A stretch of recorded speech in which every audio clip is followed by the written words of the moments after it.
Hello all, कैसे हो सब लोग बेटा? Safe and sound. ओके, चलो आ गए काफी लोग। इसको फटाफट पहले सॉल्व कर लेते हैं। और चलिए, इनटू प्लस। पहले तो बताता हूं आपको बॉन्ड ऑर्डर क्या है। बॉन्ड ऑर्डर फाइंड करने के लिए मैंने कल आपको एसएसटी दे दी थी। अगर 14 फॉर एग्जांपल नाइट्रोजन अगर है तो 7 + 7 टोटल 14 इलेक्ट्रॉन्स है, तो बॉन्ड ऑर्डर हो जाएगा 3। ठीक है, इसमें क्या है, इनटू प्लस में कितने इलेक्ट्रॉन्स हो जाएंगे? 14 + 1 है तो एक इलेक्ट्रॉन कम हो जाएगा, यानी 13 इलेक्ट्रॉन हो जाएंगे। 13 इलेक्ट्रॉन का मतलब 2.5। इसका बॉन्ड ऑर्डर हो जाएगा 2.5। Now let's talk about this. ये हो जाएगा 12 इलेक्ट्रॉन्स। 12 इलेक्ट्रॉन्स में बॉन्ड ऑर्डर हो जाएगा 2। O2 - 2। O2 के टोटल इलेक्ट्रॉन 16। 8 + 8 16, -2 का मतलब 2 और ऐड कर दिया मतलब 18। 18 इलेक्ट्रॉन के लिए बॉन्ड ऑर्डर हो जाएगा 1। 18 इलेक्ट्रॉन्स हो गए, बॉन्ड ऑर्डर हो गया 1। ठीक है, इसका बॉन्ड ऑर्डर है 1। चलिए बात करते हैं NO के लिए। NO और CO में क्या होगा? NO में 7 इलेक्ट्रॉन्स नाइट्रोजन के, 8 इलेक्ट्रॉन्स ऑक्सीजन के, मतलब 15 इलेक्ट्रॉन्स। चलिए, तो 15 इलेक्ट्रॉन्स के लिए कहानी क्या बनेगी? 2.5 बॉन्ड ऑर्डर वाली। Very nice. CO, C के 6 इलेक्ट्रॉन्स, ऑक्सीजन के 8 इलेक्ट्रॉन्स, 14 इलेक्ट्रॉन्स टोटल। 14 हो गए मतलब कितना बॉन्ड ऑर्डर है? 3। That's all about the bond order. You no need to worry about the what kind of compound is given, whatever it is. आप total number of electrons count करो, आपको bond order मिल जाएगा इस trick से। ठीक है, okay. चलो अब बात करते हैं मैग्नेटिक प्रॉपर्टी की। मैग्नेटिक प्रॉपर्टी के लिए आपको नाइट्रोजन ऑक्सीजन का जो आउटर मोस्ट यानी सबसे ऊपर वाला जो इलेक्ट्रॉनिक कॉन्फ़िगरेशन है वो याद होना चाहिए। नाइट्रोजन के लिए क्या था? Therefore therefore. नाइट्रोजन के लिए था देयरफॉर देयरफॉर, डायरेक्टली बना रहा हूं मैं। और ऑक्सीजन के लिए था देयरफॉर सिंस। देयरफॉर सिंस, क्योंकि 14 से ज्यादा इलेक्ट्रॉन होते हैं तो वो उल्टा कहानी हो जाता है। तो अगर इसके लिए चेक करा जाए तो अगर नाइट्रोजन का अगर आपको याद होगा तो इसमें इस वाली ऑर्बिटल्स में यानी π2px और π2p y में दो दो इलेक्ट्रॉन्स थे। इसका σ2pz जो था वो खाली था। टोटल 14 इलेक्ट्रॉन्स हमें चाहिए, तो यहां आते आते 14 इलेक्ट्रॉन्स हो जाते हैं। σ1s2 σ2s2 sigma star, σ1s2 σ*1s2 σ2s2 σ*2s2, मतलब 4 ऑर्बिटल मिला के 8 इलेक्ट्रॉन्स। यहाँ पे आपके पास इलेक्ट्रॉन्स कितने हो गए? 10, 12 और 14। 14 इलेक्ट्रॉन्स हैं तो यहाँ भी 2 इलेक्ट्रॉन्स होंगे। मतलब ये आपका नाइट्रोजन जो है उसका इलेक्ट्रॉनिक कॉन्फ़िगरेशन हो गया 14 इलेक्ट्रॉन्स के लिए। अब 14 से एक इलेक्ट्रॉन हटा दो, मतलब ये एक इलेक्ट्रॉन निकाल दिया मैंने। अब एक इलेक्ट्रॉन अनपेयर्ड रह गया ना, इलेक्ट्रॉन एक अनपेयर्ड रह गया, तो ये क्या हो जाएगा? एक मिनट। हेलो।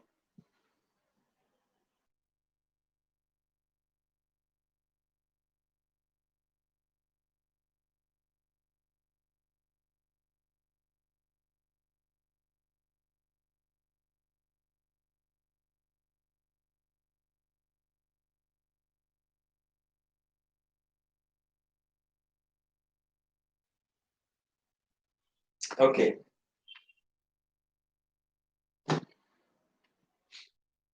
नाउ सो एक इलेक्ट्रॉन हमने यहां से निकाल दिया, तो अल्टीमेटली क्या हो गया? ये पैरामैग्नेटिक हो गया। सो N2 जो है ये हो जाएगा आपका पैरामैग्नेटिक। चलो N2 + 2, +2 का मतलब इसमें से एक और इलेक्ट्रॉन हटा दिया, सारे अनपेयर्ड इलेक्ट्रॉन जो है वो हट गए। सारे इलेक्ट्रॉन पेयर्ड, सारे इलेक्ट्रॉन पेयर्ड है, तो इसको बोला जाएगा डायमैग्नेटिक। ठीक है, चलो बात करते हैं O2 के लिए। तो O2 का अगर इलेक्ट्रॉनिक कॉन्फ़िगरेशन देखो तो कुछ ऐसा था। This you have to remember, to decide the magnetic property. Remember this बच्चा, बेटा याद रखना, ये अगर याद है तभी आप मैग्नेटिक प्रॉपर्टी डिसाइड कर सकते हो।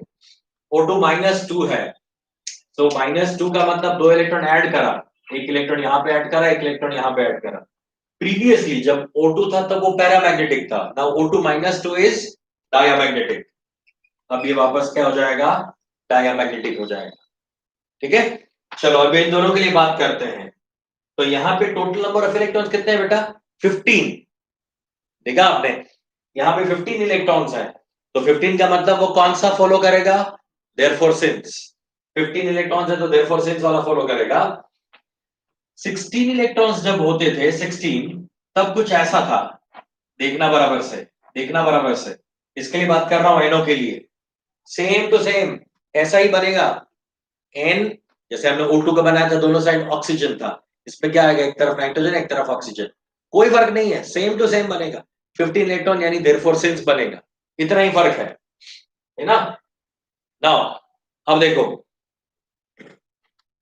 एनो जो है, एनो के लिए अगर इसमें 14 सॉरी इसमें 16 इलेक्ट्रॉन्स होते ऑक्सीजन की तरह तो ये वाला बनता, मगर ओरिजिनल ओरिजिनल कंपाउंड में ही क्या है, 15 इलेक्ट्रॉन्स है, ओरिजिनल कंपाउंड में ही 15 इलेक्ट्रॉन्स हैं, तो हम ऐसा बनाएंगे, ये हो गया है ना, ये 14 और ये 15 इलेक्ट्रॉन्स, 14 इलेक्ट्रॉन्स यहां तक बनते थे, ये 15 इलेक्ट्रॉन्स हो गए। अब देखो 15 इलेक्ट्रॉन्स में 2.5 बॉन्ड है वॉट, तो अब इसमें एक इलेक्ट्रॉन फिर भी अनपेयर्ड है ना, अनपेयर्ड है एक इलेक्ट्रॉन, तो ये क्या हो जाएगा, पैरामैग्नेटिक। एक इलेक्ट्रॉन अनपेयर्ड है तो ये बन जाएगा पैरामैग्नेटिक। आई बात समझ में।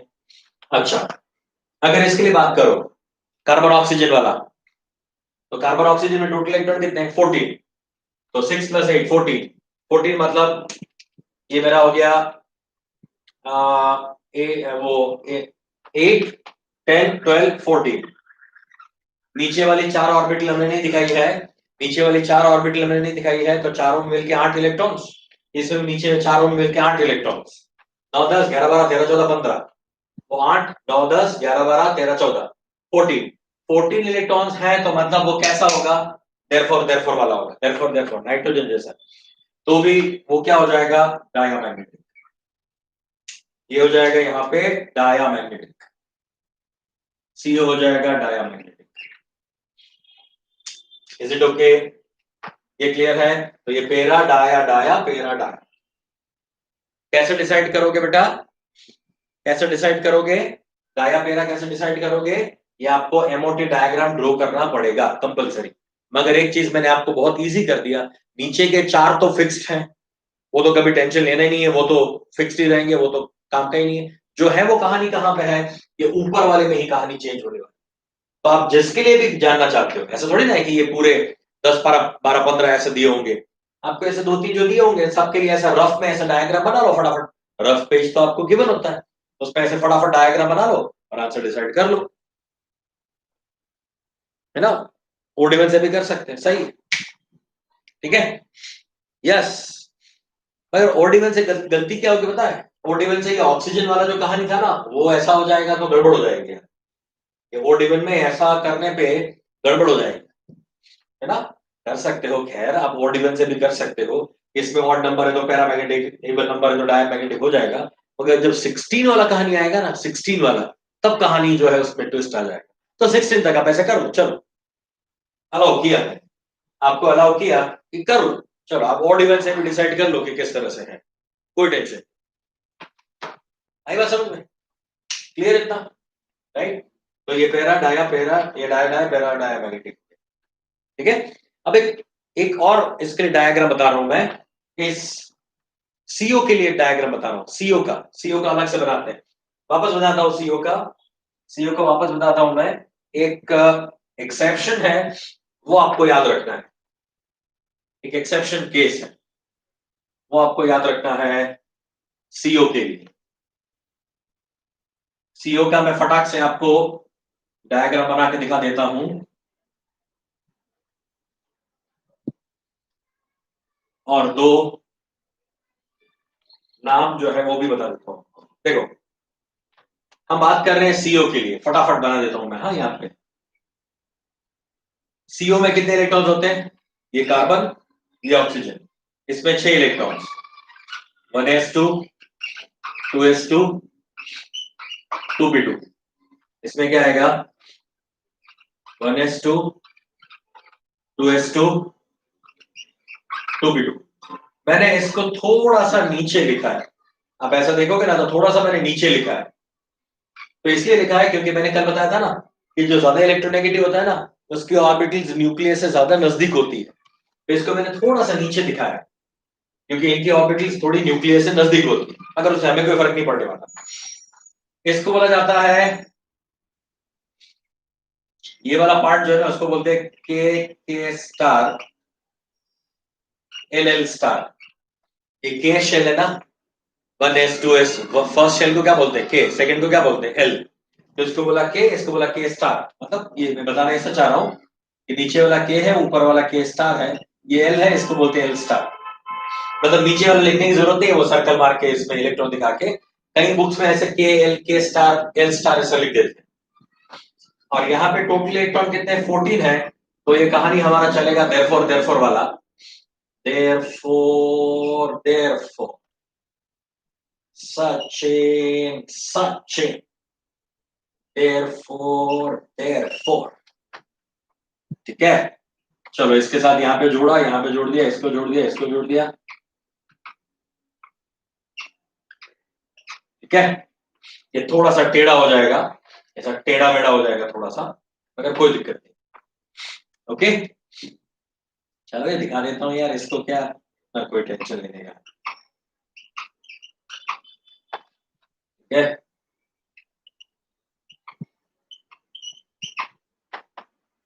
ओके, ये सिग्मा 1 है, सिग्मा स्टार 1 है, सिग्मा 2 है, सिग्मा स्टार 2 है।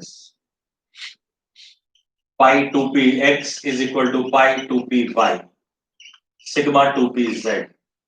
ये पाई स्टार, पाई स्टार, ये सिग्मा स्टार।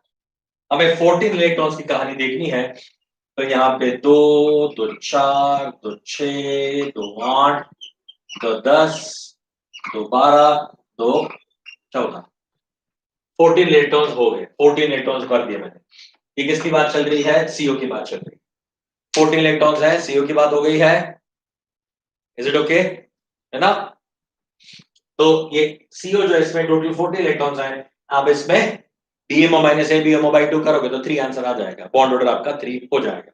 ठीक है, चलो अब देखना, अब देखना बराबर से बच्चों। अब मैं इसका प्लस बनाता हूं, सीओ प्लस। अगर सीओ प्लस है तो सीओ प्लस में आप क्या करोगे? प्लस का मतलब एक इलेक्ट्रॉन निकालना, एक इलेक्ट्रॉन निकलेगा तो 14 में से एक इलेक्ट्रॉन क्या, तो क्या आ जाएगा? 13 आएगा। मतलब बॉन्ड ऑर्डर 2.5 होना चाहिए, बॉन्ड ऑर्डर 2.5 होना चाहिए। मगर मगर यहां पे क्या होगा देखना, यहां पे कहानी में थोड़ा ट्विस्ट है। कहानी में ट्विस्ट ये है कि इलेक्ट्रॉन जो निकलने वाला है वो हम ऐसा एक्सपेक्ट कर रहे हैं कि ये इस वाली ऑर्बिटल से इलेक्ट्रॉन निकलेगा, ये वाला इलेक्ट्रॉन यहां से हट जाएगा, है ना? हम तरह से करते हैं, हाईएस्ट ऑर्बिटल को उड़ाते हैं। मगर इस सीओ के मामले में इलेक्ट्रॉन यहां से निकलेगा, ये वाला नहीं निकलेगा। जो ये स्टार वाली ऑर्बिटल है ना, सिग्मा, सिग्मा स्टार 2s वाला, वो वाला एक इलेक्ट्रॉन निकलता है। तो स्टार वाला इलेक्ट्रॉन निकला, तो आप अगर यहां पे बॉन्ड ऑर्डर फाइंड करोगे अब, तो बीएमओ माइनस ए बीएमओ करो,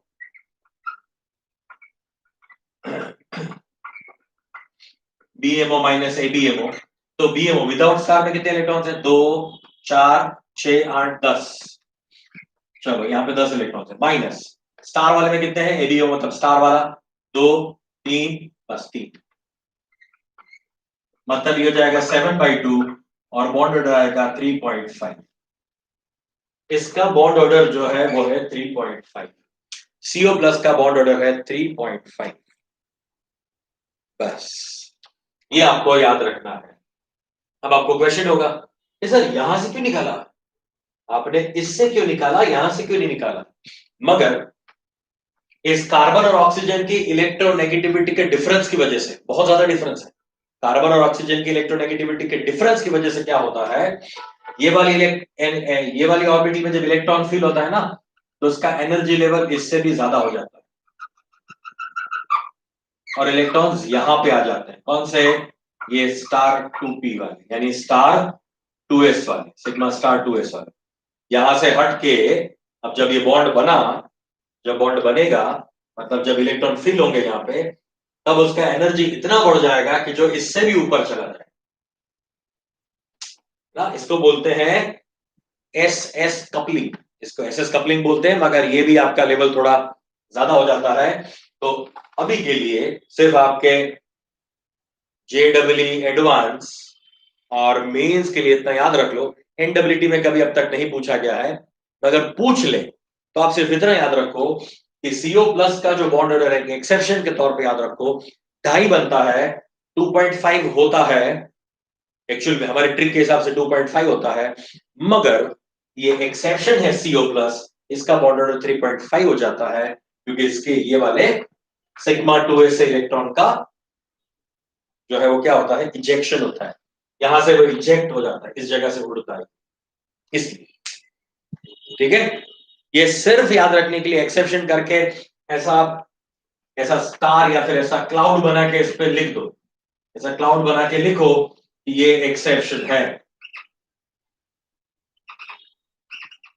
ये आपको याद रखना है। ओ, ये आपको याद रखना है। ठीक है, ये सुन के इस बेचारे के बाल खड़े हो गए, इस राजू के बाल खड़े हो गए। ये एक्सेप्शन आपको याद रखना।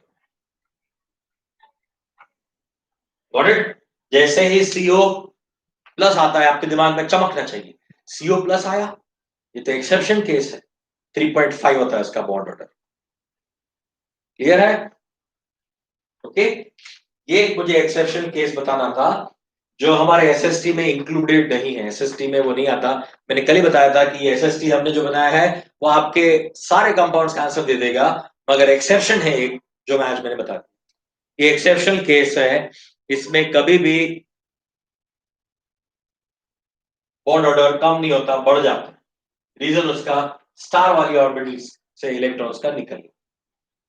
ठीक है, वेरी नाइस, चलो वेरी नाइस। अब इसको मिटा देता हूं मैं, और दो टर्म्स मुझे बतानी है, वो दो टर्म्स मैं बता रहा हूं अभी।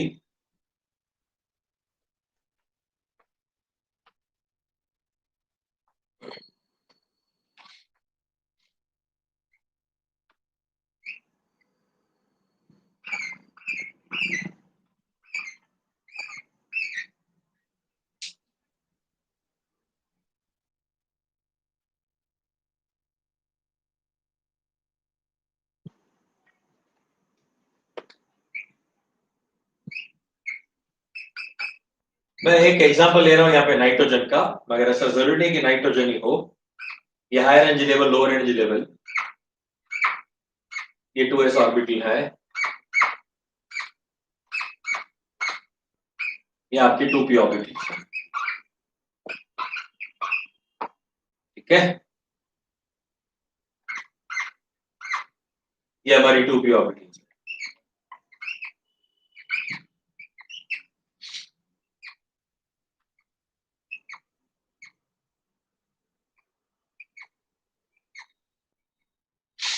Got it?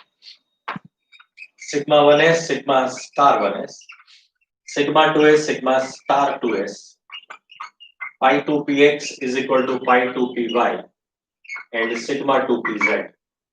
ये है आपकी pi star 2px is equal to pi star 2py sigma star 2pz।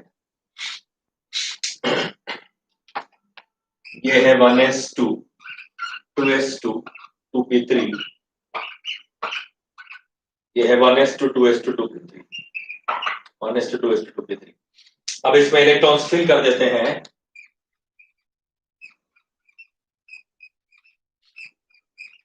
ये भी एक मेथड है बेटा, ये ऐसे सिर्फ हम ऐसे लाइन बना के भी दिखा सकते हैं, ऐसे गोले बनाने की जरूरत नहीं है।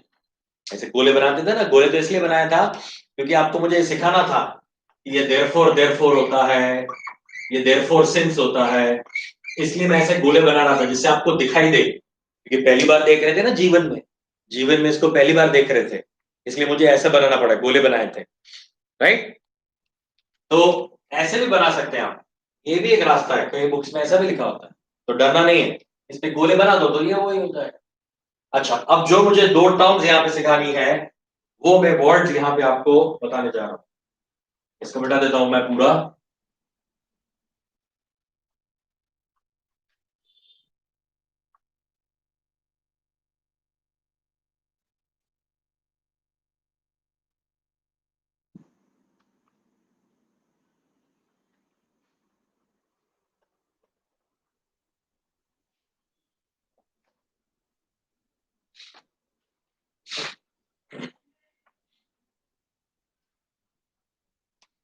ये वाली जो ऑर्बिटल है, जहां पे लास्ट में ये हाईएस्ट एनर्जी पे ये ऑर्बिटल है,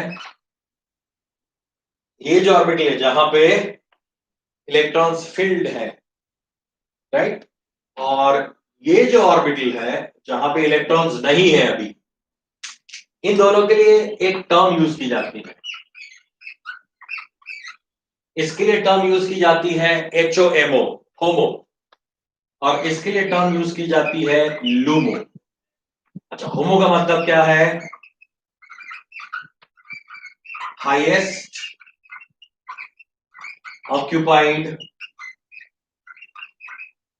molecular orbital, highest occupied molecular orbital. ये हाईएस्ट ऑक्यूपाइड इन सारी ऑर्बिटल्स में, इन सारी ऑर्बिटल में ये सबसे ऊपर है, हाईएस्ट है ऑक्यूपाइड। ऑक्यूपाइड मतलब या सिंगल या डबल इलेक्ट्रॉन से ऑक्यूपाइड है ना? This is highest occupied molecular orbital and this is lowest unoccupied molecular orbital.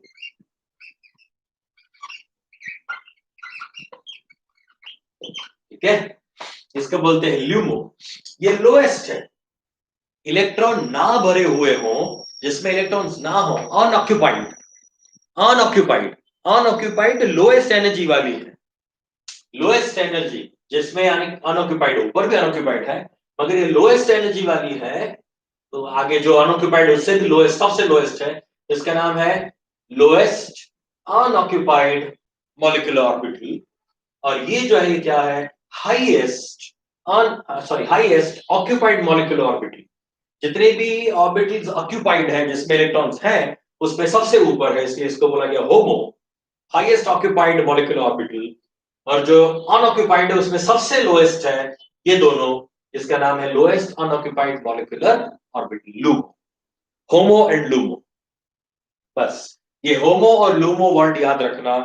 होमो का मतलब है highest occupied molecular orbital, LUMO का मतलब है लोएस्ट अनऑक्यूपाइड मॉलिक्यूलर ऑर्बिटल। अब आपको ये क्वेश्चन होगा कि सर ये क्यों दिया आपने, ये क्यों बताया? ये मैंने इसलिए बताया क्योंकि कई बार कोई एग्जामिनर ऐसे होते हैं थोड़े गबले, यानी थोड़े दिमाग से पैदल, थोड़े एकदम कुछ बच्चों को फंसाने के लिए कुछ क्वेश्चन पूछ लेते हैं। तब ऐसा पूछते हैं कि when the electron is removed from the HOMO of nitrogen molecule, what is the bond order?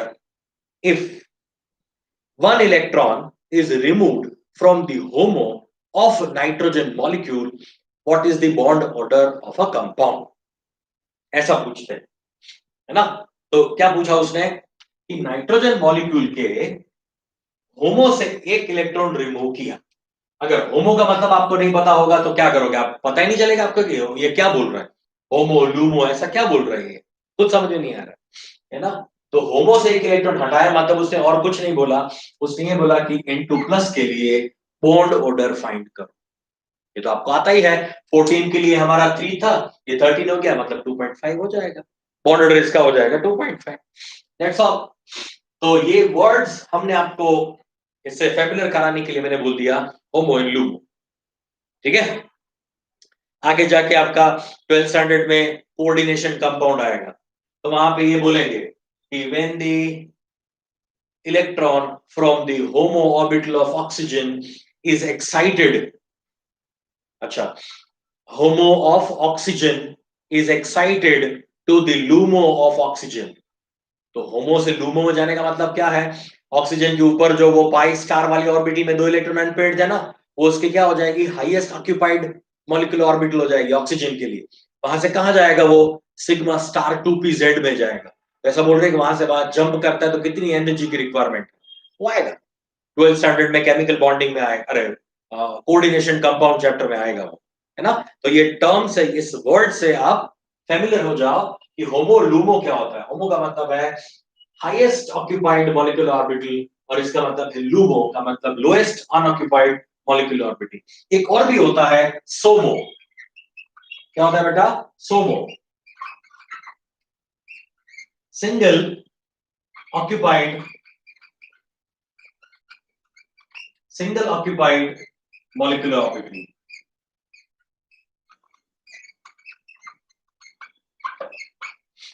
कई बार वो लोग सोमो भी बोलते हैं। सोमो का मतलब क्या है, ऑक्सीजन जो है, ऑक्सीजन, ऑक्सीजन में क्या होता है, ऑक्सीजन में पाई स्टार वाली ऑर्बिटल में क्या होता है, सिंगल सिंगल इलेक्ट्रॉन होता है।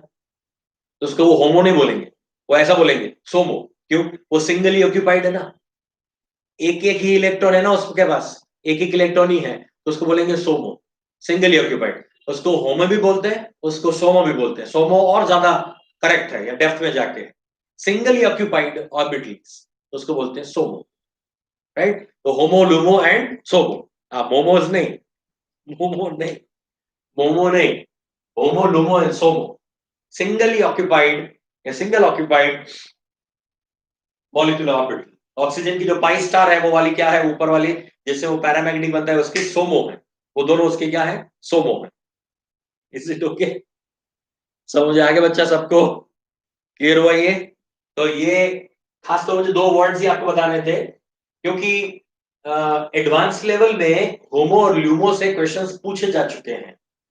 तो जो एडवांस लेवल में आता है वो कभी ना कभी तो नीट और जेई में वो डाल ही देते हैं, भले ही एनसीईआरटी में नहीं लिखा हो, फिर भी बता देते हैं, पूछ लेते हैं। और सोमो तो कहीं नहीं पूछा है अब तक, सोमो आ सकता है, पूछ सकते हैं सोमो, हमने आपको वो भी बता दिया कि सोमो क्या होता है। याद रख लो, इन तीनों का नाम जो है वो स्टार करके ATYK में डाल दो।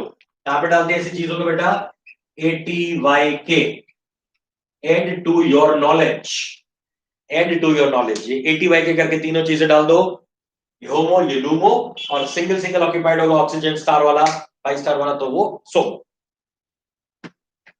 Is it clear, is it okay. अब किसी को कोई एबोटी में कोई डाउट है, हाँ सोमो आ सकता है यार, मना नहीं कर सकते। हाँ आपने जो बनाएंगे ना, डिक्शनरी बनाएंगे ना, वेरी नाइस, डिक्शनरी बनाइए। मगर आपके अभी जो नोट्स बना रहे हो, क्लास नोट्स, क्लास नोट्स में ये साथ में लिख दो, इस चैप्टर के साथ में ही लास्ट में ये लिख दो, ये पॉइंट जो मैंने पढ़ाया था, वरना आप भूल जाओगे कि कौन सा कहाँ पढ़ाया था, ठीक है ना।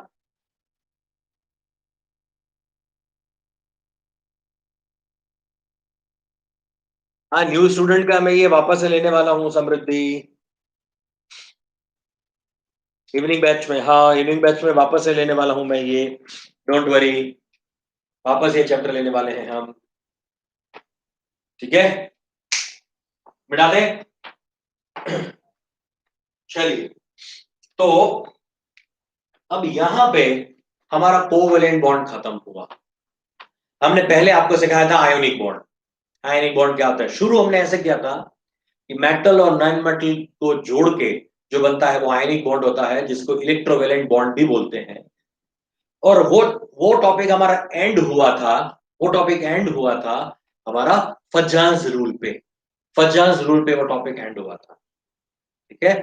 उसके बाद हमने शुरू किया उसके बाद शुरू किया हमने कोवेलेंट बॉन्ड, जिसपे हमने शुरू किया, फर्स्ट थियरी थी लुइस कॉसेल अप्रोच। लुइस कॉसेल वाली थियरी, ऑक्टेट कंप्लीट होता है, ये वो, क्यों बॉन्ड बनाते हैं, ये सारी कहानियां हमने बताई थी आपको, है ना। तो वो चीजें जो थी वो कोवेलेंट बॉन्ड था, वो कोवेलेंट बॉन्ड अब यहां पे आके खत्म हुआ है। बहुत बड़ा है कोवेलेंट बॉन्ड, कोवेलेंट बॉन्ड हमारा यहाँ पे होमोलुमोसोमो पे खत्म होता है, ठीक है।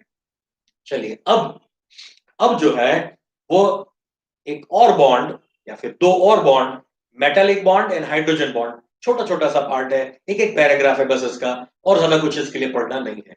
तो पहले सिखाता हूं मैं आपको हाइड्रोजन बॉन्ड, पहले सिखाता हूं मैं आपको हाइड्रोजन बॉन्ड, ठीक है। चलिए, last two bonds, hydrogen bond and metallic bond, उसके बाद कहानी खत्म, चैप्टर खत्म। सबसे लार्जेस्ट, सबसे बिगेस्ट चैप्टर, सबसे ज्यादा मार्क देने वाला, सबसे ज्यादा स्कोरिंग चैप्टर हमारे 11th स्टैंडर्ड का, 11th स्टैंडर्ड का सबसे स्कोरिंग और सबसे लार्जेस्ट लॉन्गेस्ट चैप्टर हो गया। Okay, now give the title hydrogen bond, hydrogen bond.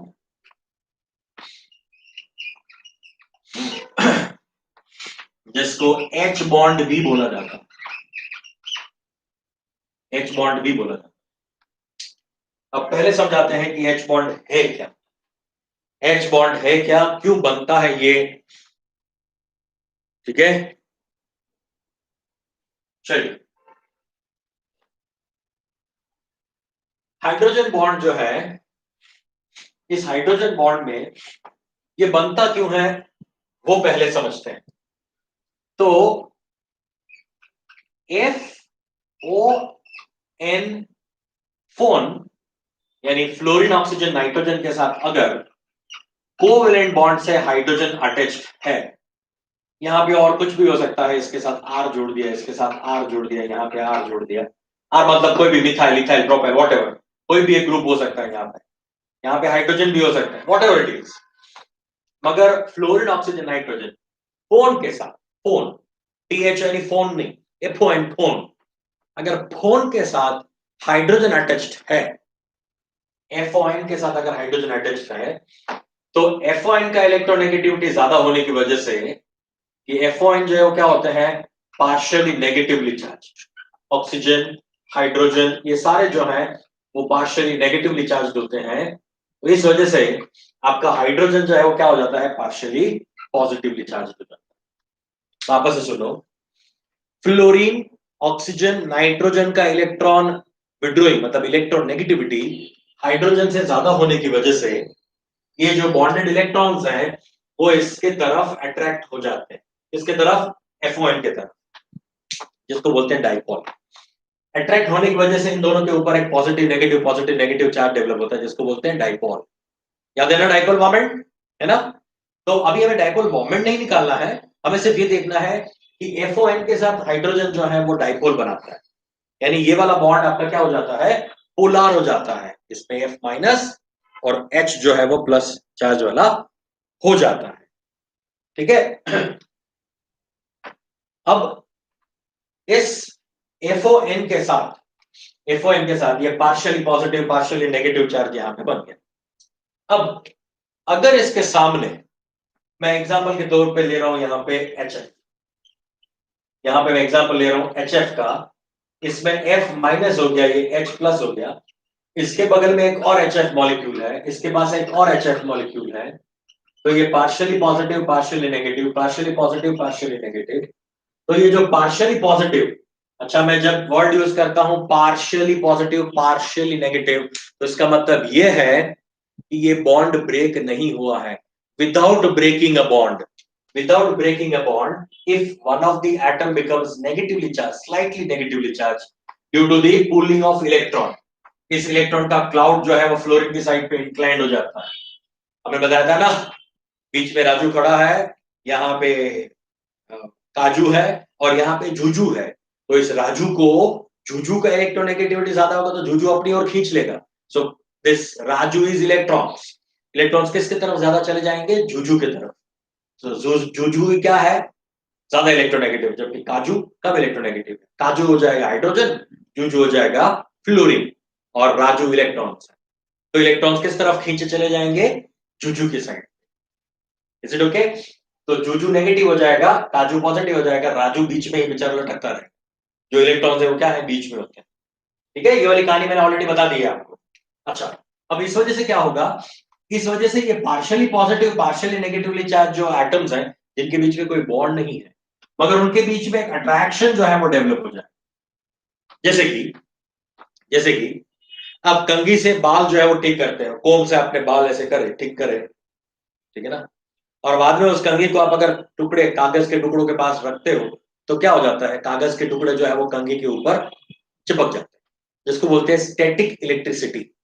Static electricity, उसमें कागज ने और कंघी ने कोई बॉन्ड नहीं बनाया, आयनिक बॉन्ड, कोवेलेंट बॉन्ड, कोई ऐसा बॉन्ड नहीं बनाया, वो एक अट्रैक्शन है। सेम वे, उसी तरह का अट्रैक्शन जो है वो इस हाइड्रोजन एटम और फ्लोरीन एटम के बीच में प्रोड्यूस होता है। इस अट्रैक्शन में कौन इन्वॉल्व है, हाइड्रोजन इन्वॉल्व है। ठीक है, इसलिए इसको बोलते हैं एच बॉन्ड या फिर हाइड्रोजन बॉन्ड। वो यहां भी हो सकता है, यहां भी हो सकता है। जहां पे partial negative partial positive charge है वहां पे हाइड्रोजन बॉन्ड बन सकता है, पर शर्त है कि वो हाइड्रोजन बॉन्ड में FON एटम के साथ अटैच्ड हाइड्रोजन ही होना चाहिए। वो वाला हाइड्रोजन FON के साथ अटैच्ड होना चाहिए, तभी उसको हाइड्रोजन बॉन्ड हम बोल सकते हैं, अदरवाइज नहीं। ठीक है, तो ये भी क्या है, हाइड्रोजन बॉन्ड ही है। चलो दूसरा एग्जांपल लेते हैं वाटर, पानी। पानी में भी ऑक्सीजन जो है वो partially negative, hydrogen partially positively charge. Obvious है, क्योंकि ये बॉन्ड के इलेक्ट्रॉन कौन खींच लेगा, ऑक्सीजन खींच लेगा। ऑक्सीजन की इलेक्ट्रोनेगेटिविटी हाइड्रोजन से ज्यादा है। ठीक है, यहां पे मैं एक और वाटर मॉलिक्यूल लिख रहा हूं, इसमें ये नेगेटिवली चार्ज होगा, ये प्लस। तो अब इस ऑक्सीजन और इस हाइड्रोजन के बीच में अट्रैक्शन होगा, इस हाइड्रोजन और इस ऑक्सीजन के बीच में भी अट्रैक्शन होगा। तो यहां भी क्या है, ये दोनों के दोनों क्या है, एच बॉन्ड, ये एच बॉन्ड है। तो वाटर के मॉलिक्यूल के बीच में भी क्या होता है, इस तरह से हाइड्रोजन बॉन्डिंग होती है ना, इस तरह का ये फोर्स ऑफ अट्रैक्शन जो है वो दिखाता है। चलो एक और एग्जांपल लेते हैं, NH3, नाइट्रोजन के साथ 3 हाइड्रोजन है। हमने क्या बोला, फोन होना चाहिए बस। यहाँ पे नाइट्रोजन है, यहाँ पे हाइड्रोजन है, ये पार्शियली नेगेटिव, ये सारे हाइड्रोजन पॉजिटिव पार्शियली। क्यों, क्योंकि बॉन्ड के इलेक्ट्रॉन कौन खींच के लेके गया, नाइट्रोजन। यहाँ भी ऐसी कहानी होगी, तो ये पार्शियली पॉजिटिव और ये पार्शियली नेगेटिव, माइनस नेगेटिव। इसके बीच में क्या होगा, एच बॉन्ड, इसके बीच में होगा एच बॉन्ड।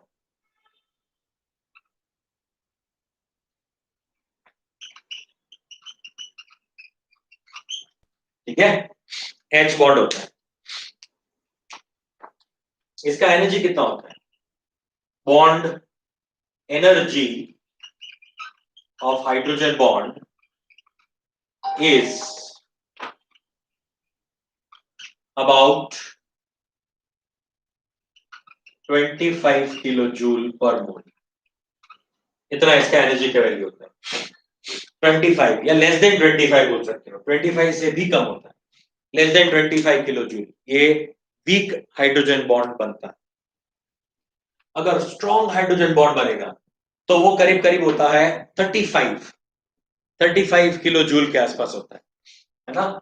तो हाईएस्ट हो जाएगा 35 किलो जूल पर मोल के आसपास, और लोएस्ट हो जाएगा 25 किलो जूल पर मोल, है ना। ये वीकेस्ट है, ये स्ट्रॉन्गेस्ट है। ठीक है, 25 kilo joule per mole to 35 kilo joule per मोल के आसपास इसका बॉन्ड एनर्जी रहता है। मतलब इसको मुझे ब्रेक करना है, HF वाला बॉन्ड सबसे स्ट्रॉन्ग होगा, क्योंकि फ्लोरीन का इलेक्ट्रोनेगेटिविटी जो है वो ऑक्सीजन से नाइट्रोजन सबसे ज्यादा है, ये स्ट्रॉन्गेस्ट है। तो इसका बॉन्ड एनर्जी, इस बॉन्ड को, इस हाइड्रोजन बॉन्ड को तोड़ने के लिए मुझे जो एनर्जी चाहिए वो कितनी होगी, 35 किलो जूल जितनी होगी। और नाइट्रोजन और हाइड्रोजन का सबसे वीकेस्ट होता है, तो उसका 25 किलो जूल से कम होता है। कोई ऐसा फिक्स्ड वैल्यू नहीं है, फिक्स वैल्यू नहीं होता, क्योंकि वो विस्कोसिटी के ऊपर, टेम्परेचर के ऊपर, कई सारे फैक्टर्स पर डिपेंड करता है। हमें वो सारे फैक्टर्स देखने की जरूरत ही नहीं है, क्योंकि वो तो बहुत डेप्थ में चले जाएंगे हम। सिर्फ ये 2-3 पॉइंट्स बस ऐसे याद रखना है आपको। HF वाला बॉन्ड फ्लोरीन का इलेक्ट्रोनेगेटिविटी ज्यादा होने की वजह से स्ट्रॉन्गेस्ट होगा, ये इंटरमीडिएट होगा, यानी 25 to 35 के बीच में कुछ वैल्यू होगी, जबकि ये NH वाला वीकेस्ट होगा, तो उसका 25 से कम होगा किलो जूल पर मोल की एनर्जी। ठीक है, so this is about hydrogen bond. इसमें एक क्वेश्चन पूछते हैं, ice is what type of और which type of solid? Ice is a which type of solid? तो इसको आप दे सकते हो, it's a hydrogen bond solid. ये हाइड्रोजन बॉन्ड सॉलिड है, क्योंकि वाटर मॉलिक्यूल एक दूसरे के साथ ऐसे हाइड्रोजन बॉन्ड से जुड़ेंगे और उससे क्या बनता है, पूरा आइस बन जाता है। हाइड्रोजन बॉन्ड के बहुत सारे फायदे हैं, हाइड्रोजन बॉन्ड के फायदे बहुत सारे हैं। सबसे पहला फायदा, ओशन में जो पानी है हमारे अर्थ पे, ओशन में जो पानी है, हमारे बर्तनों में पानी रहता है, हमारी पानी की बोतल में जो पानी रहता है, खुली पतीली में जो पानी रहता है, जो अलग अलग तालाब होते हैं उसमें जो पानी होता है, नदियों में जो पानी होता है, वो पानी क्यों अर्थ पे रहता है? तो उसके पीछे दो रीजन है। एक रीजन है ग्रेविटेशन फोर्स, एक रीजन तो ग्रेविटेशन फोर्स है जो उसको पकड़ के रखता है, हाँ, और दूसरा रीजन है वो है हाइड्रोजन बॉन्डिंग। वो उसको पकड़ के रखता है, हाइड्रोजन बॉन्ड पानी के मॉलिक्यूल को पकड़ के रखता है, उड़ने नहीं देता।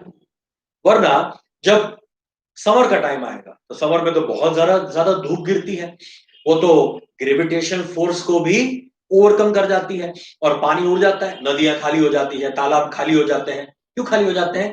क्योंकि वो पूरा वेपराइज हो जाता है, वेपर्स में बन जाता है, वो बनता है बादल, बादल बन जाते हैं और वो वापस एक सर्कल, एक साइकिल खत्म होने के बाद बारिश होती है। जैसे अभी मानसून का टाइम चल रहा है तो बारिश हो रही है, जो समर के टाइम में जो बादल बने थे, जितना वेपर्स बना था वो वापस नीचे गिर रहा है, वो हमारा एक वाटर साइकिल है ना। तो मैं बताना ये चाह रहा हूं कि पानी में अगर हाइड्रोजन बॉन्ड नहीं होता तो समर में जैसे पानी उड़ता है ना, वो पूरे साल ऐसा उड़ता रहता, क्योंकि धूप तो हर रोज होती है, धूप हर रोज आती है ना, तो वो धूप पानी के मॉलिक्यूल एक दूसरे को पकड़ के नहीं रखेंगे, तो वो धूप उसको इमीडिएटली क्या कर देगी, वेपराइज कर देगी। अगर हाइड्रोजन बॉन्ड नहीं होता, एक पानी का मॉलिक्यूल दूसरे पानी के मॉलिक्यूल को, दूसरा तीसरे को, तीसरा चौथे को, चौथे जो है पांचवे को, ऐसा करके लाखों करोड़ों वाटर मॉलिक्यूल एक दूसरे को पकड़ के रखते हैं। इसलिए इतनी धूप गिरते हुए भी वो सारा पानी उड़ नहीं जाता, वरना क्या होता पता है, वरना दिन होते होते पूरा ओशन खाली हो जाता, पूरा पानी उड़ जाता है एटमॉस्फेयर में, और जैसे रात होती, थोड़ा एटमॉस्फेयर ठंडा होता, वो पूरा पानी गिरता वापस, बारिश होती, यानी हर रोज बारिश होती और हर रोज जो है वो खाली हो जाता। तो सब लोग दोपहर के टाइम में ओशन में जाके क्रिकेट खेलते, वहां पे IPL का अरेंजमेंट होता है ना, वनडे सीरीज वहां पे खेली जाती। आज खेलेंगे हम इंडियन ओशन, नहीं नहीं, आज पैसिफिक में खेलते हैं, इस बार पैसिफिक में वेन्यू, वेन्यू जो है वो पैसिफिक है ना, ऐसा होता। तो हाइड्रोजन बॉन्ड है, इसलिए सारी चीजें जो है वो टिकी हुई है। सेम वे हमारे बॉडी के अंदर सेल्स जो होते हैं, सेल्स में भी पानी हाइड्रोजन बॉन्ड्स की वजह से ही टिका हुआ है, वरना हम भी ऐसे ही पूरा पानी हमारे बॉडी से निकल जाता, पूरा पसीना पसीना होके सब पानी बाहर अपने आप, राइट, ऐसा हो जाता। तो ये जो है ये क्या है, हाइड्रोजन बॉन्ड है। हाइड्रोजन बॉन्ड की वजह से पानी के मॉलिक्यूल जो क्या होते हैं, उसको पकड़ के रखता है। सेम वे अमोनिया के मॉलिक्यूल, HF के मॉलिक्यूल, सारी चीजें जो है वो अगर लिक्विड फॉर्म में है तो उसको पकड़ के रखता है, सोडियम सॉलिड फॉर्म में तो उसको पकड़ के रखता है। Is it okay? Is it fine to all? ये होता है हाइड्रोजन बॉन्ड। उसके बारे में मैंने आपको जितनी भी इंफॉर्मेशन थी वो सारी इंफॉर्मेशन दे दी। हाँ, एक चीज और, हाइड्रोजन बॉन्ड को दो टाइप में क्लासिफाई किया जाता है। हाइड्रोजन बॉन्ड को दो पार्ट में क्लासिफाई करते हैं। यहाँ पे ये बिठा के मैं हाइड्रोजन बॉन्ड का क्लासिफिकेशन लिख देता हूं।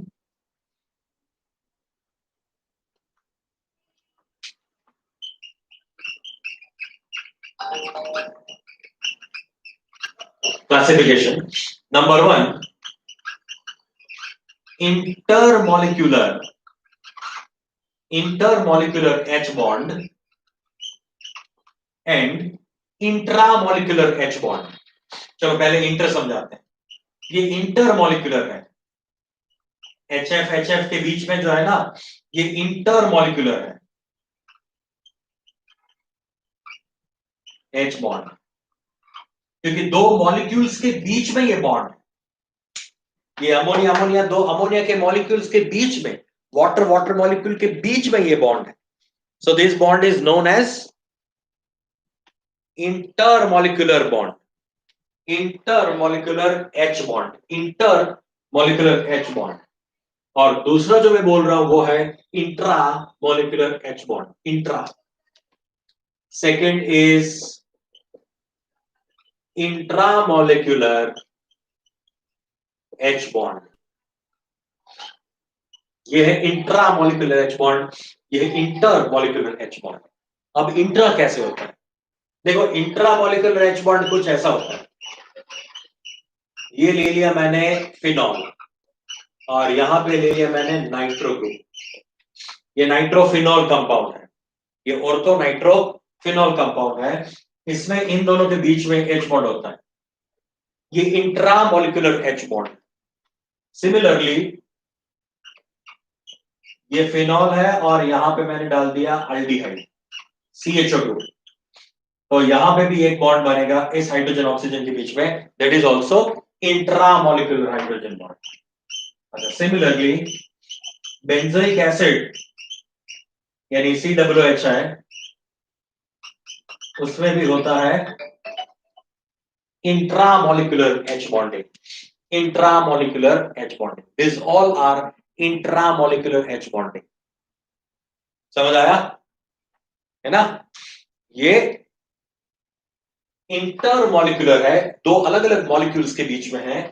ये with in the molecule, with in the molecule, molecule के अंदर ही, इसको बोलते हैं इंट्रामॉलिक्यूलर एच बॉन्ड। और एक बहुत ही ब्यूटीफुल सी चीज बताता हूं, जो इंट्रामॉलिक्यूलर हाइड्रोजन बॉन्डिंग होते हैं उसमें 5 या 6 एटम्स जो हैं वो इन्वॉल्व होते हैं। देखो ध्यान यहां पे, इंटरमॉलिक्यूलर में तो कितने भी हो सकते हैं, 2 3 4 वॉटेवर, बट इंट्रामॉलिक्यूलर में 5 और 6 एटम्स जो है वो इन्वॉल्व होते हैं, साइकिल बनाते। देखो, ये एक एटम, ये दूसरा, ये तीसरा, ये चौथा, ये पांचवा, ये छठा। तो 5 से 6 एटम्स जो है इसमें इन्वॉल्व है। ये 1 2 3 4 5 6 एटम्स, 6 एटम से बना है ये इंट्रामॉलिक्यूलर। इसमें देखो 1 2 3 4 5 6, इसमें भी 6 एटम के बीच में बना है। यहां पे देखो 1 2 3 4 5 6 एटम्स। तो ये जो है क्या है, 6 एटम से ये बनता है इंट्रामॉलिक्यूलर हाइड्रोजन बॉन्डिंग। तो समझना बराबर से, 6 एटम से इंट्रामॉलिक्यूलर हाइड्रोजन बॉन्डिंग ज्यादा स्ट्रॉन्ग बनता है ना? ठीक है, this are the intramolecular hydrogen bonding, this is intermolecular. Water वाला जो था वो भी इंटर ही था बेटा, वो भी इंटर ही था।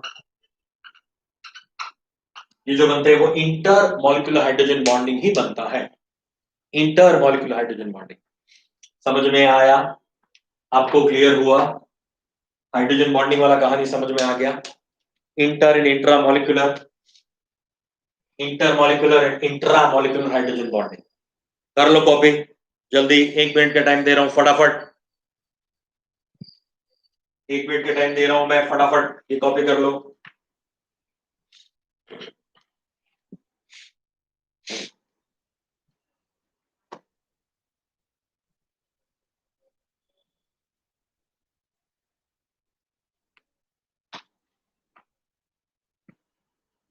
दो मॉलिक्यूल के बीच में inter molecular, inter school tournament मतलब दो स्कूलों के बीच में, इंटर स्टेट क्रिकेट टूर्नामेंट मतलब दो स्टेट के बीच में।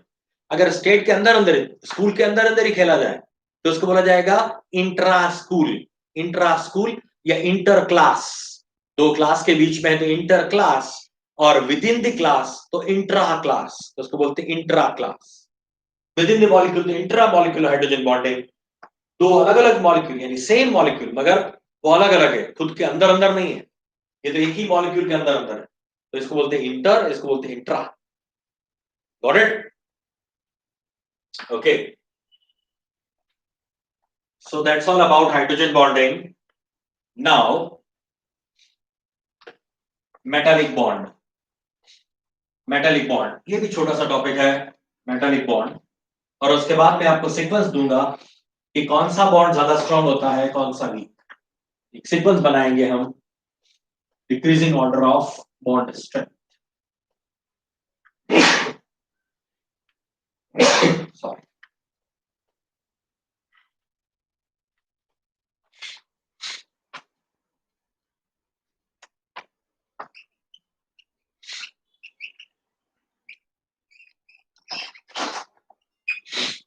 Metallic bond, metallic bond. Example ले रहा हूं मैं सोडियम मेटल का ही। ये न्यूक्लियस है, इसके आसपास 2 electron, 8 electron, 1 electron.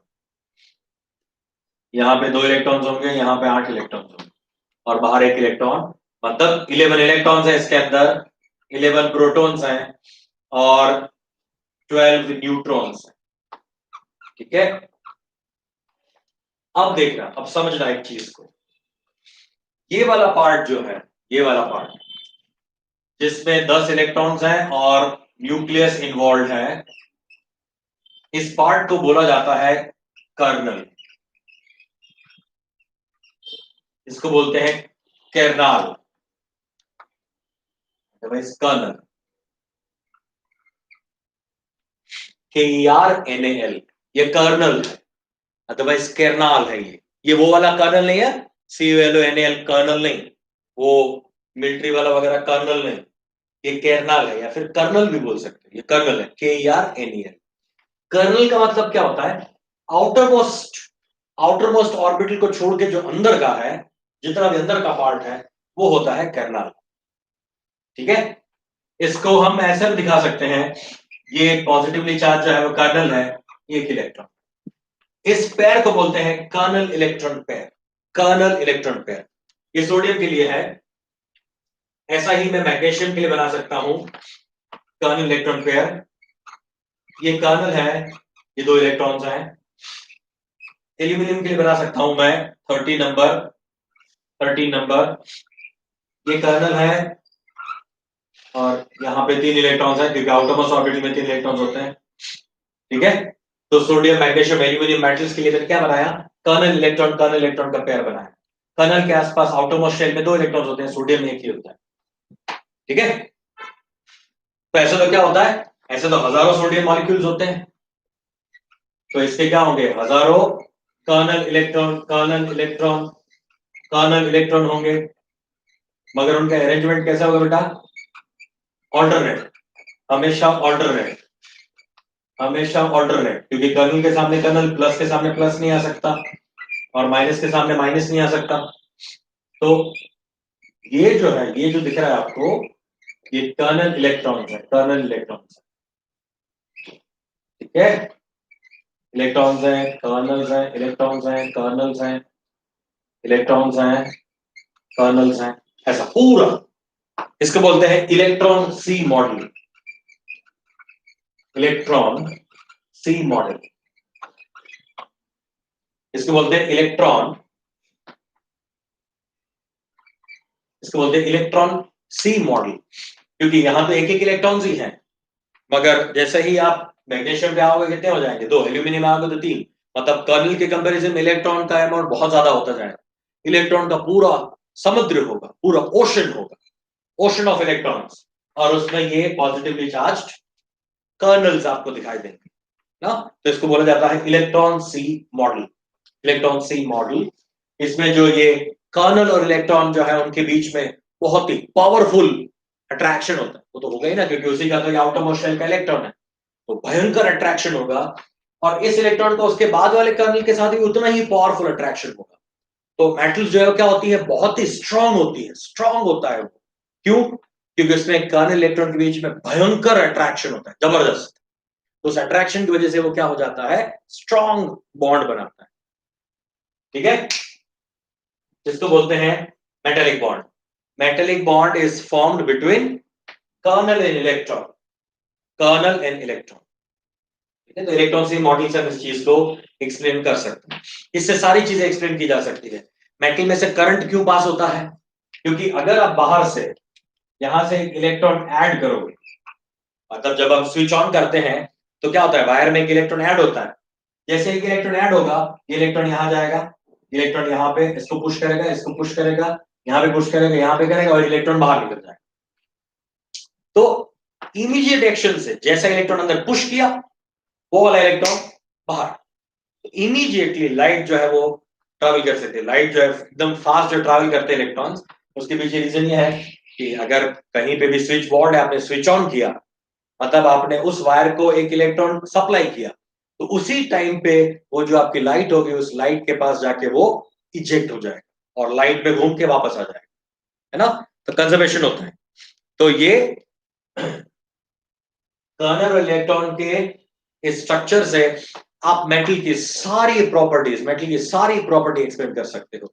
Lustre property, ductile property, malleability की प्रॉपर्टी, इलेक्ट्रिक कंडक्टर्स की प्रॉपर्टी, हीट कंडक्टर्स की प्रॉपर्टी, सारी दुनिया भर की प्रॉपर्टी इससे हम एक्सप्लेन कर सकते हैं। मगर ये सारा एक्सप्लेनेशन जो है वो आपको 12th स्टैंडर्ड का सॉलिड स्टेट चैप्टर है वहां पे दिया जाए। अभी सिर्फ 11th स्टैंडर्ड में आपको ये, जैसे मैंने बताया कि एक ओवरव्यू दे दिया गया कि ऐसा कर्नल इलेक्ट्रॉन का जो होता है उसको बोलते हैं मेटालिक बॉन्ड। तो ये है हमारा मेटालिक बॉन्ड। ठीक है, ओके। अब बॉन्ड स्ट्रेंथ की बात।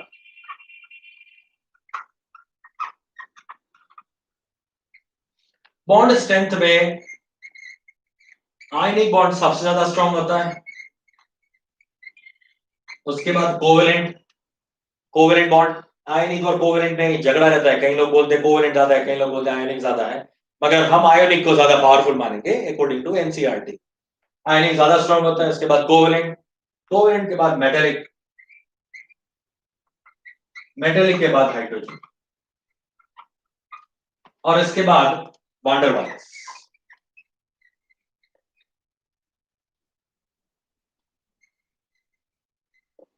एक है ये, एक और बॉन्ड है जो आपका गैसियस स्टेट में पढ़ाऊंगा मैं।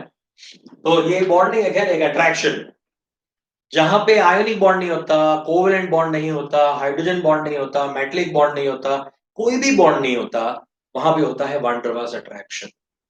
वहां पे होता है वान डेर वाल्स अट्रैक्शन। ठीक है, हाँ ये कोवेलेंट में आ गया, कोऑर्डिनेट कोवेलेंट में आ गया बेटा खुशी। कोवेलेंट ही है, कोऑर्डिनेट एक्चुअली कुछ अलग नहीं है, वो कोवेलेंट ही है। सबसे ज्यादा आयोनिक, उसके बाद covalent, then metallic, then H bond, और लास्ट में वांडरवाल्स। वांडरवाल्स, ठीक है, इसको बोलते हैं वांडरवाल्स, VNDRWALLS, वांडरवाल्स। अट्रैक्शन है ये, सिर्फ अट्रैक्शन, कोई बॉन्ड बॉन्ड नहीं है ये, अट्रैक्शन। ठीक है, आपको याद हो तो मैंने जब क्लासिफिकेशन कराया था ना, तो उस क्लासिफिकेशन में आप देखना, मैंने स्ट्रॉन्ग बॉन्ड्स और वीक बॉन्ड्स का क्लासिफिकेशन कराया था। तो वीक बॉन्ड्स में मैंने हाइड्रोजन बॉन्ड और वांडरवाल्स अट्रैक्शन, ये दो चीजें मैंने लिखवाई है ना। तो अभी सिर्फ सीक्वेंस याद रखो, ionic bond, covalent bond, metallic bond, then hydrogen bond, और लास्ट में वांडरवाल्स अट्रैक्शन। ठीक है, इतना क्लियर हो गया। चलो 30 सेकंड का टाइम दे रहा हूं, फटाफट से लिख लो ये। और एक पब्लिक डिमांड है कि मैं फॉर्मल चार्ज वापस से बताऊं, तो फॉर्मल चार्ज मैं एक फटाक से बता देता हूं 2 मिनट में। फॉर्मल चार्ज,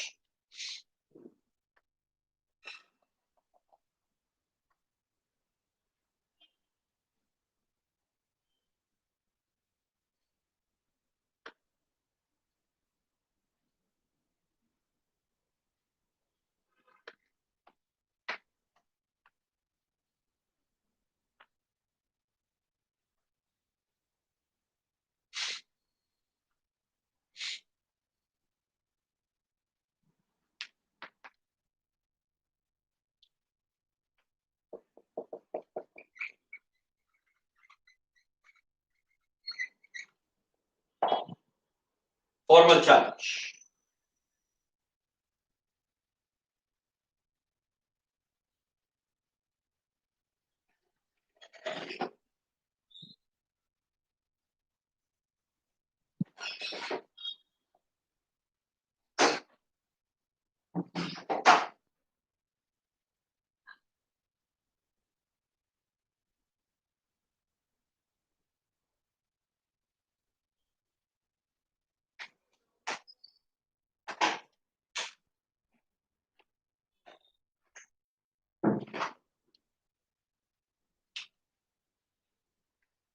डन, चलो अब देखो, हमने आपको बताया था कि मान लो ओजोन का मॉलिक्यूल है, तो ओजोन के मॉलिक्यूल के अंदर इन सारे ऑक्सीजन के लिए उसका हम फॉर्मल चार्ज जो है वो कैलकुलेट कर सकते हैं।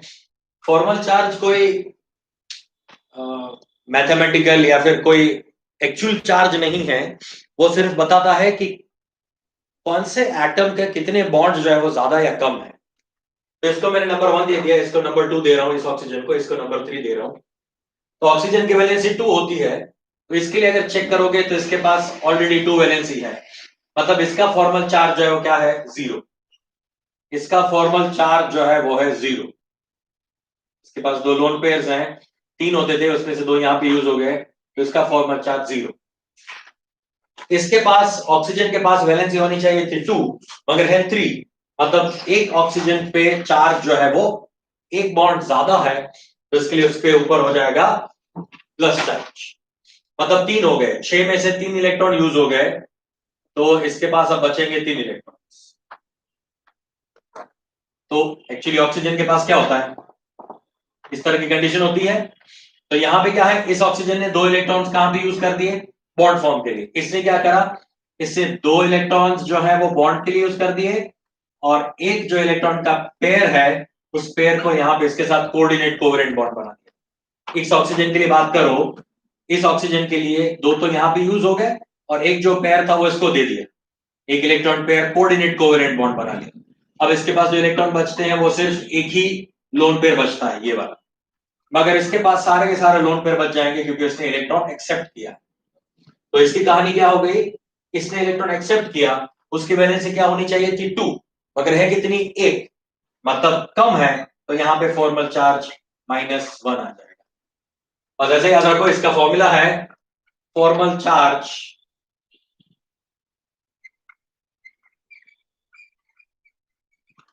is equal to valence electron minus lone pair of electron minus half into shared electrons, half into shared electrons।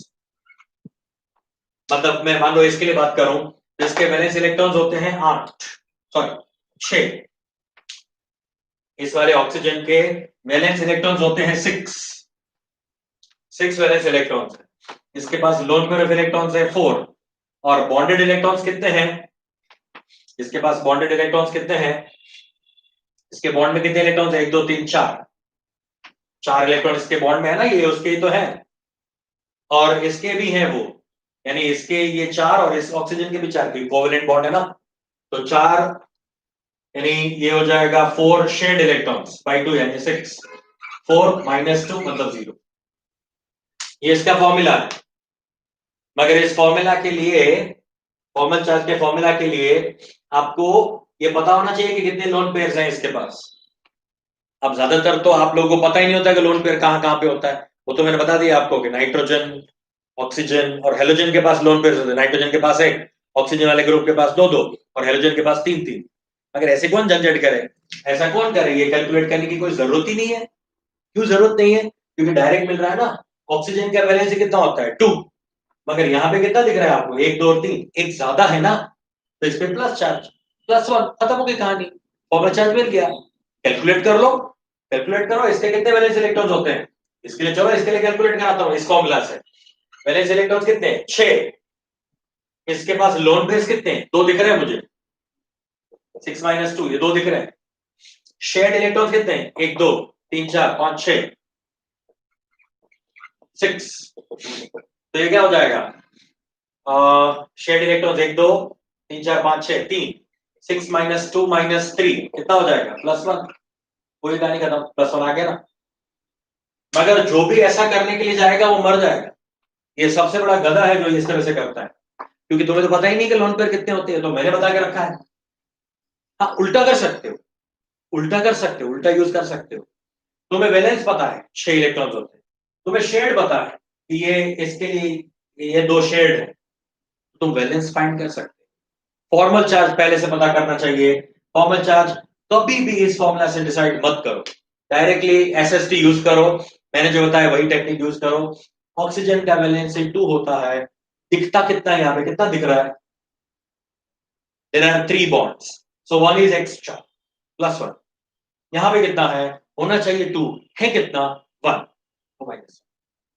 अगर मान लो आपको ये बोला गया, चलो ऐसा बना के दिया, इस ऑक्सीजन के लिए फॉर्मल चार्ज चेक करो, ऑक्सीजन का वैलेंस कितना होना चाहिए 2, है कितना 3, मतलब एक ज्यादा है, ठीक, तो ये +1, तो ये +1।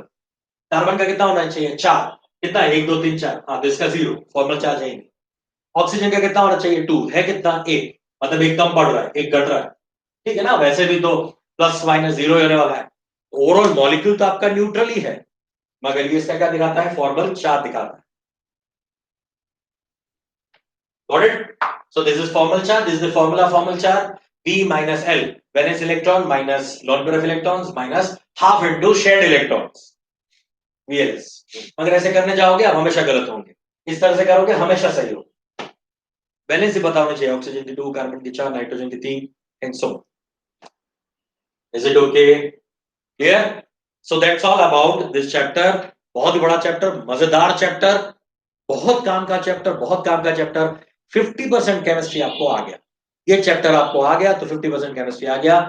पूरे चैप्टर का, पूरे चैप्टर के क्वेश्चन आंसर हम करेंगे step by step, topic wise हम क्वेश्चन आंसर करेंगे। आपको मैं डीबीबी भेज रहा हूं, पहले से आप इसको देखते जाओ, ठीक है ना, इसको सॉल्व करते जाओ, डीबीबी आपको मिलता जाएगा हर एक टॉपिक के लिए, और उसको सॉल्व करते जाए।